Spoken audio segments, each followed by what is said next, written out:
Ayo, what's up? Welcome back din sa ating channel dito sa Bobs TV. Alright, so tayo babalik muli mga babayan at ito na nga po ang ating pag-uusapan ngayon, no? Senator Padilla, mga babayan, no? Mas bet na po na si Senator Ping Lacson ang nasa Blue Ribbon. Sabi nga po niya, kaysa daw po no, sa senador na lantaran ang kulay ng politika. Sino kaya itong pinatatamaan dito ni Senator Ping, ni Senator Robin Padilla, mga kababayan? No, sino kaya itong senador na lantaran ang kulay ng politika? Oh, ano sa palagay ninyo, no? Bumaliktad na po ba itong si Senator Robin Padilla? Ha? Siguro napansin na neton ni Senator Robin, nako po, masyadong maepal to.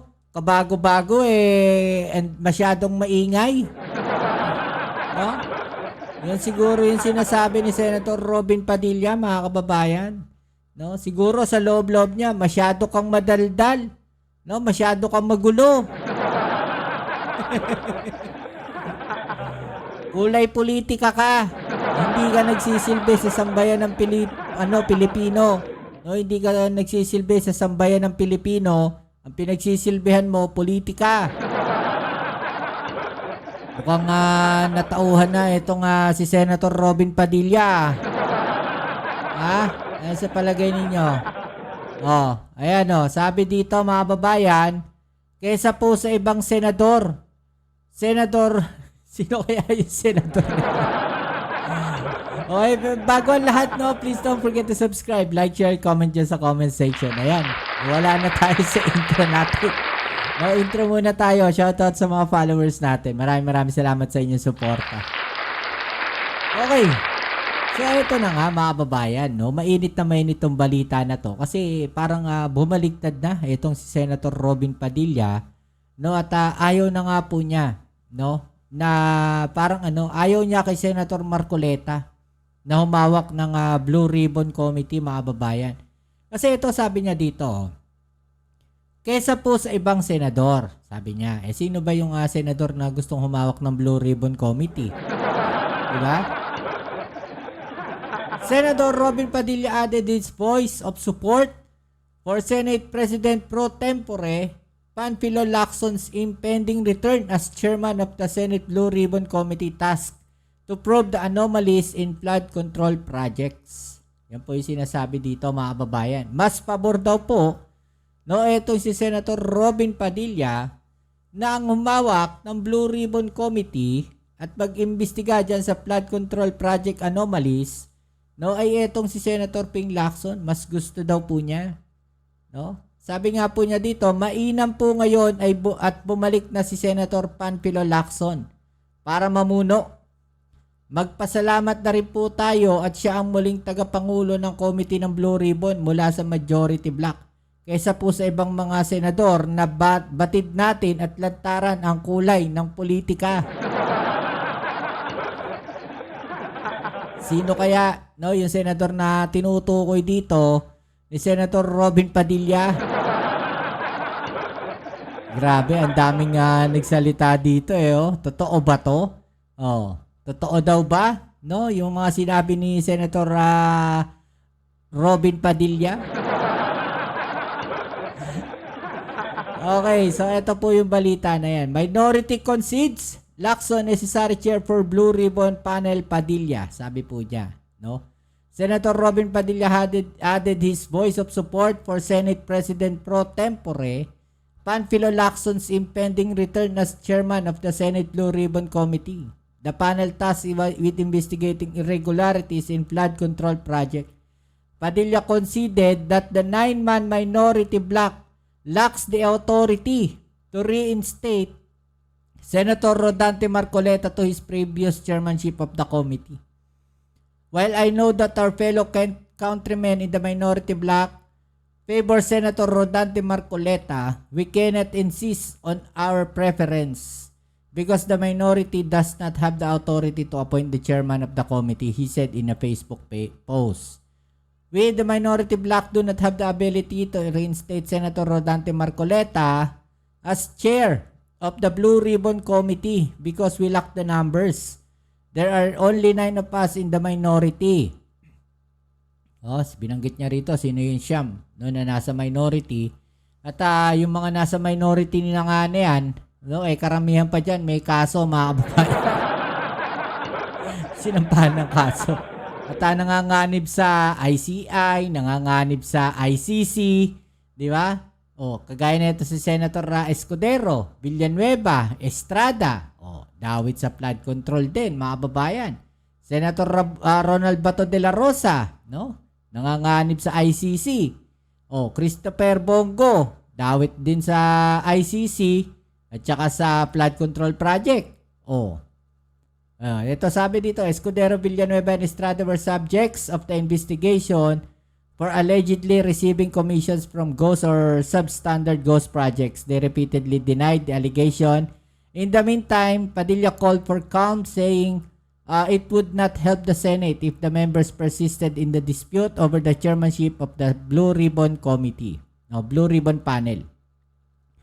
So sinasabi dito, mga kababayan, ni Senator Robin Padilla, na parang wala silang option, wala silang lakas, wala silang kapangyarihan na ibalik itong si Senator Marcoleta na humawak ng Blue Ribbon Committee. Yun yung sinasabi niya rito di ba? So yung sinasabi niya na okay sa kanyang bumalik itong si Senator Lacson, mga kababayan, ano po yan? Parang ano tawag natin dito? Wala na kaming choice. Parang ganon. So parang wala na tayong magagawa. Kaysa naman iba humawak niyan, hayaan na natin si Senator Panfilo Lacson. In short, ganun po ang kanyang sinasabi. Mga kababayan. Magpasalamat na rin po tayo at siya ang muling tagapangulo ng committee ng Blue Ribbon mula sa majority bloc kaysa po sa ibang mga senador na batid natin at lantaran ng kulay ng politika na maaaring pagmulan ng mas mainit na palitan ng mga putik na mas magbabaon sa Senado sa Kumunoy. Ang problema kasi dito, mga kababayan, kung titignan natin maigi itong statement ni Senator Robin Padilla, parang doble kara. Wala silang choice dahil nasa minority block sila. So, ang sinasabi niya dito, mga kababayan, kesa naman ibang senador ang humawak ng Blue Ribbon Committee, maiging si Senator Panfilo Lacson na lang. Di ba? Wala nga ibang gustong humawak ng Blue Ribbon Committee binibigay Di ba? Binitawan na ni Senator Ping Lacson. Ngayon, inoffer ni Tito Sen sa ibang senador, wala namang gustong humawak. Kaya wala kayong magagawa talaga, Senator Robin Padilla, kundi pagtiyagaan nyo si Senator Ping Lacson. Hindi nyo na maibabalik si Marcoleta dyan. At itong si Marcoleta ay mukhang nanganganib din at mukhang masasampahan din ang kaso, mga kababayan. Panay nga ang ngayon? Panay nga ang pa-interview sa media. Panay ang pa-interview niya sa media, pero pagka si Senator Ping Lacson na nagpapa-interview, dinidetalye niya, iniisa-isa niya, mga kababayan. Meron pa siyang notes. Nagpi-privilege speech pa siya para questionin yung mga ginagawa ni Senator Lacson. Samantalang siya ito ngayon, napakarami niyang interview. Diba? So, anong purpose niya do sa mga interview niya? Mga kababayan, para dumipensa dun sa nangyari na falsifikasyon.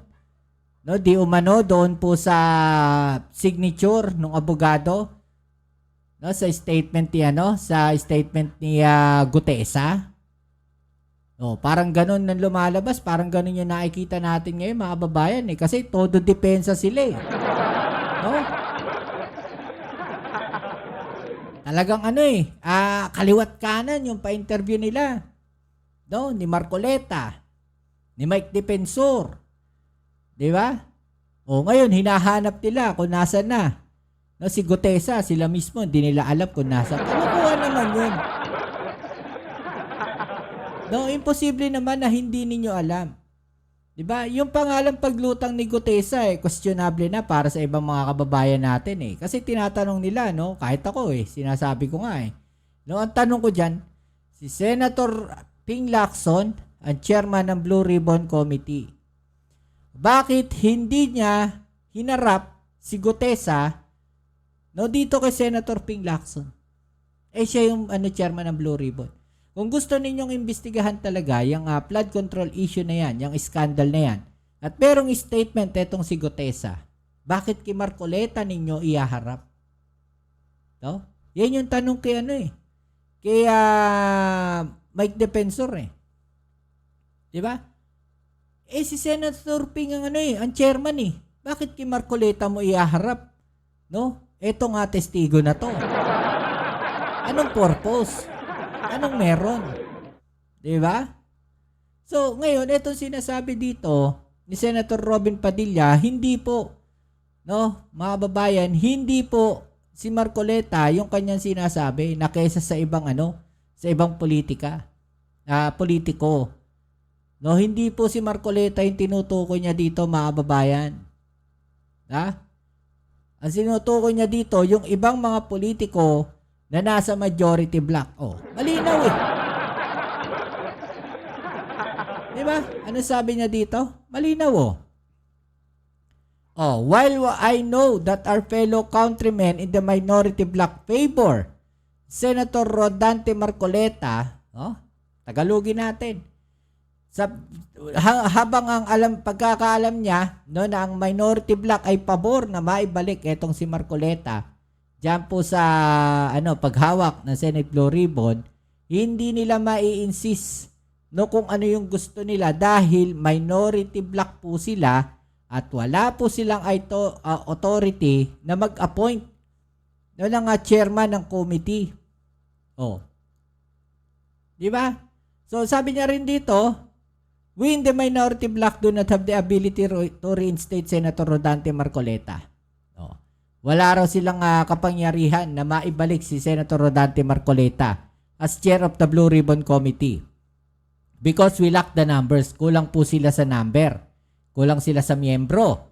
Dahil 9 nga lang po sila sa minority, mga babayan Diba? 9 lang sila sa minority. Tapos yung iba may mga kaso pa. So kaya siya pumapabor kay Senator Ping Lacson dahil wala silang choice at ayaw nilang iba ang humawak. Ganun lang kasimple yun. So ito, ano masasabi ninyo dyan ngayon, mga babayan? Bumaliktad ba si Senator Robin Padilla? O part lang ito ng kanilang mga, siguro ito opinion lang ni Senator Robin Padilla. Ano pong masasabi ninyo dyan? I-comment na lang sa ibaba ang mga opinion at ating yung pag-usapan. Alright? So yan muli, maraming salamat sa lahat ng mga patuloy na kasuporta dito sa ating channel. Kita-kits tayo sa ating next video upload. Ito muli ang inyong Kuya Mobs, it's Mobs TV. Peace. I'm out.